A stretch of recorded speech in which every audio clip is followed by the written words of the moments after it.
ফুলহৃদা এক্কা এক সাধারণ মেয়ের অসাধারণ হয়ে ওঠার গল্প শোনাবো আজ আপনাদের।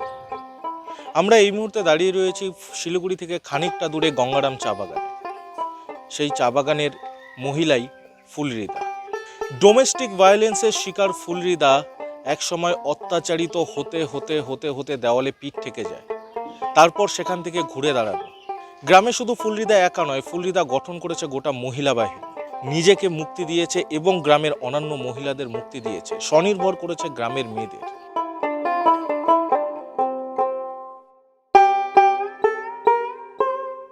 मेरा जन्म झारखंड के चैनपुर थाने में हुआ था। मैं उधर ही पढ़ी लिखी, करीबन 8 क्लास तक पढ़ी।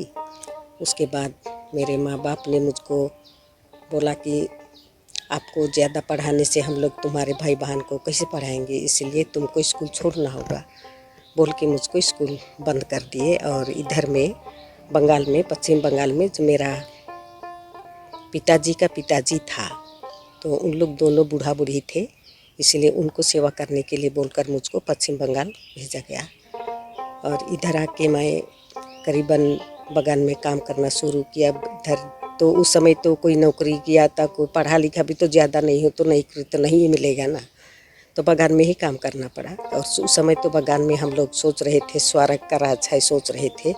बगान बहुत अच्छा लग रहा था, बगान में काम करना अच्छा लग रहा था, जीना खाना अच्छा लग रहा था, इसलिए हम लोग बगान में बहुत खुश रहते थे। तो उसी तरह काम करते करते मेरा इधर ही लाइफ मैरिज हो गया। उसके बाद लाइफ मैरिज होने के बाद कम से कम 6-7 साल करीबन ठीक से हम लोग पति पत्नी के बीच में ठीक ही रहते थे। उसके बाद जैसे जैसे बगान में परिस्थिति खराब हुआ, शायद उसके लिए परिस्थिति खराब लगा, कारण कि मेरा पति पहले तो बड़ा मैनेजर का घर में काम कर रहा था, उसके बाद में निकल गया बगान में। तो बगान में आने से उसका साथी लोगों के साथ कैसे कैसे व्यवहार सब हुआ, उसके बाद वो नशा पीना शुरू कर दिया। होने से नशा पीना शुरू करने के बाद मेरा जीवन अब नरक बनने लगा।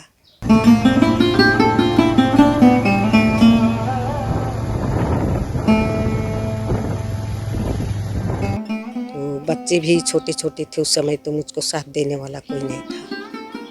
लेकिन जैसे जैसे बच्चे भी बड़े होने लगे, और बच्चे बड़े होते होते मेरे बच्चे करीबन 6 जन हो गए। और 6 बच्चों में से मेरा बड़ा लड़का है और बीच में 4 लड़की है, उसके बाद में छोटा लड़का है।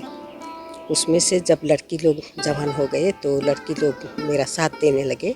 ऐसा करते करते हम लोग को मुझको थोड़ा सा याद आया कि मैं क्या करूँगी।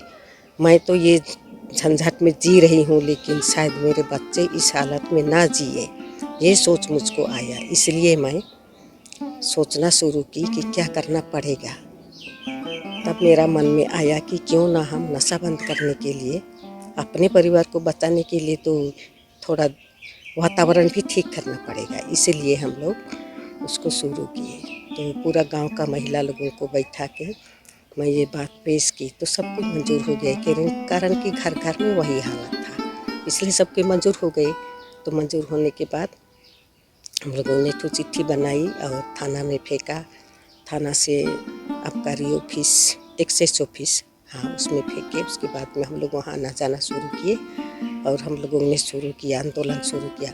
जिस दिन आंदोलन शुरू किया उस दिन हम लोग कोई भी बगान नहीं गए थे, सबके सब घर में रह गए। और उसी दिन एक्साइज ऑफिस से करीबन 3 गाड़ी वहाँ से पुलिस लोग आए और हम लोग पूरा गांव में छापा मारे, ऐसा छापा मारे जहाँ जहाँ बनता था, जितना बगान से ट्रैक्टर मांगे मैनेजर के पास, और जितना भी बनने का सामान था, दारू बनने का सामान था, उसको सबको उठा के हम लोग एक्साइज ऑफिस में भेज दिए। तो थोड़ा सा कम हुआ, फिर भी झमेला तो चलने लगा, कारण कि अब बुराई का शक्ति तो ज़्यादा रहता है, अच्छाई का शक्ति कम रहता है, इसलिए झमेला तो चल रहा था। कम से कम 5-6 साल तक हम लोग रात में भी हम लोग को लाठी पकड़ के निकलना पड़ता था अपना रक्षा के लिए।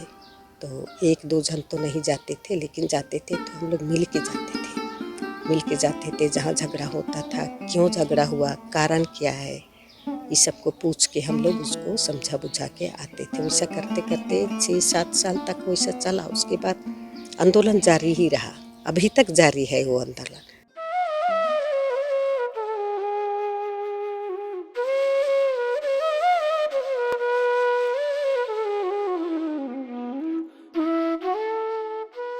छोटा मोटा सोशल वर्कर ऐसे ही काम कर रही थी।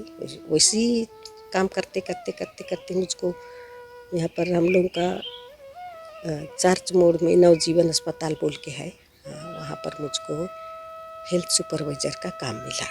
उससे छोटा मोटा आशा कर्मी लोग कर रहे थे, वही काम सब कर रहे थे, वहाँ छोटा मोटा काम मिला। तो मैं करीबन 8 साल वहाँ काम की हॉस्पिटल में। हॉस्पिटल में काम करते करते ही मुझको बहुत सारा ज्ञान मिला। हॉस्पिटल में जब हम लोग का काम बंद हुआ तो मैं ट्रेनिंग सब करने के लिए क्या क्या ट्रेनिंग करने से कैसे फ़ायदा होगा उसको सोचने लगी। कारण कि मैं तो बगान में नाम कटवा दी कि मेरा बहू को दे दी, अब मुझको तो वहाँ से निकल जाऊंगी तो काम करना तो पड़ेगा फिर। इसलिए मैं सेल्फ हेल्प ग्रुप का बनाना शुरू की। हम लोग का गांव में टोटल अभी करीबन 50 ठो सेल्फ हेल्प ग्रुप है। सबसे शुरू में तो नहीं समझ रहे थे आदमी लोग, लेकिन मेरा भी एक्सपीरियंस हो गया। बाद में महाकुमा से कुछ लोगों को लाके, पंचायत ऑफिस से कुछ लोगों को लाके इसे समझाना शुरू किए और सेल्फ हेल्प ग्रुप बनाए। तो सेल्फ हेल्प ग्रुप बना के अपना अपना पैर में खड़ा हुए। अभी जैसे हम लोग को कोई भी ज़रूरत पड़ा तो हम लोग कहीं पैसा मांगने नहीं जाते हैं जी। हम लोग का सेल्फ हेल्प ग्रुप में ही सरकार तरफ से हम लोग को 2 लाख 3 लाख रुपया दे दिया है। उसी को 50,000 लाख रुपया सब लेके अपना अपना काम चलाते हैं और काम करके उसको चुकाते हैं। सरकार तरफ से जब मशरूम का ट्रेनिंग हुआ तो ट्रेनिंग की, तो उसको ट्रेनिंग करने के दूसरे साल में ही हम लोग अनिर्बान और पौलोमी लोग दोनों जन शायद गाड़ी में निकले थे, कहीं रास्ता में हम लोग भेंट हो गए। तो हम लोग से बात किया, तब बोल रहा है कि हम लोग ऐसे ऐसा काम करना चाहते हैं, आदमी लोगों को उठाना चाहते हैं, सरकार तरफ से जो सुविधा सब मिलता है उसको कुछ लेन देन सब करना चाहते हैं, ऐसा बोल के उन लोग बताइए रास्ता में ही। उसी तो मैं बोली कि जबकि इतना अच्छा काम होगा तो मेरा गांव के लिए फ़ायदा होगा तो मैं दूसरा गांव क्यों भेजूंगी बोल के मैं बोली कि आप मेरा ही गांव आइए। उनको लेके आए यहीं पर, यहाँ पर जो हम लोग का छोटा सा जगह है यहीं पर लेके आए। तो उनको मैं ही ट्रेनिंग दी। पौलुमी और अनिर्वाण सब उन लोग खुद ही आए थे यहाँ पर। तो लोग पूछे कि क्या कैसे बनाते हैं, तो बोले कि आप लोग सीखना ही चाहते हैं तो आइए मेरे पास। तो मेरा यहीं पर चूल्हा बनाई और चूल्हा में पानी गर्म करके पुआल को कैसे भिंगाना है, क्या करना है उसको उनको बताई। तो उन लोग बोले कि आप हम लोग घर में बना के खाएंगे बोल के बनाइए। उसके बाद उन लोग अपने सीखे, उसके बाद उन लोग दूसरों को सिखाने के लिए बोले।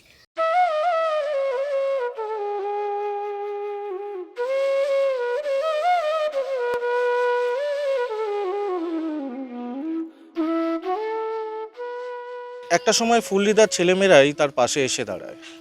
যখন দেখছে বাবা বছরের পর বছর ধরে ফুল্লিদার উপরে অত্যাচার চালাচ্ছে, বাবা ভুল পথে চালিত হচ্ছে, তার মা মানুষের সেবার জন্য বাইরে বেরোচ্ছে, সেই জায়গায় দাঁড়িয়ে ছেলেমেয়েরা বাবার এই অন্যায়ের বিরুদ্ধে রুখে দাঁড়ায়। সেই জায়গা থেকেই ফুল্লিদা লড়াই করার সাহস পায়। ফুল্লিদার কথায় আজকের তারিখে গ্রাম অনেক সুন্দর। বিগত দিনে গ্রামের যা ইতিহাস ছিল সে সবার চোখে পড়ে না।